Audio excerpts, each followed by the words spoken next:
আসসালামু আলাইকুম প্রিয় বন্ধুরা। স্পেনের জয় মানে ফিলিস্তিনের জয়। দেখেন, ফিলিস্তিনের মানুষ আজকে এই স্পেনের জয় দেখে উদযাপন করছে। এর কারণ হলো, এই আর্জেন্টিনা বলছিল ওরা জিতলে সম্পূর্ণ টাকা এই ইসরায়েলিদের দিয়ে দেবে, এই টপিক টাকা। আসলে আল্লাহ যা করে ভালোর জন্য করে। এই শয়তান গজি তালে মুসলমানের উপর এই টাকা দিয়ে অত্যাচার করত। কিন্তু এই আর্জেন্টিনা জেতার জন্য অনেক কিছু করছে।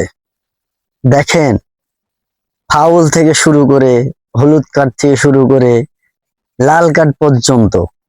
আসলে কি আর্জেন্টিনা সেই চিরচেনা খেলাটি খেলছে? খেলে নাই।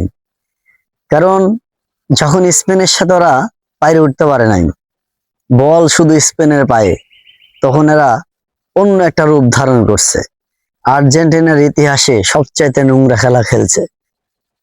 যাকে খুশি তাকে মারছে, যাকে খুশি তাকে অত্যাচার করছে এই খেলাটার মধ্যে।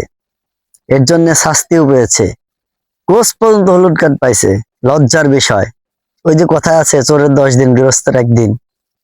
একদিন তো সামনে সামনে খেলে জিতে গেছে, কিন্তু আজকে শক্ত প্রতিপক্ষের কাছে পড়ছিল। দেখেন, ট্রফি ঠিকই চলে গেল স্পেনে। শুধু কি তাই, খেলার পরেও খেলার পরেও স্পেনের প্লেয়ারদেরকে মারধর করছে ওরা। কত বড় নোংরা খেলা, কত বড় নোংরা খেলা খেলছে। খেলা, এই সুন্দর খেলাটাকে নষ্ট করে দিছে।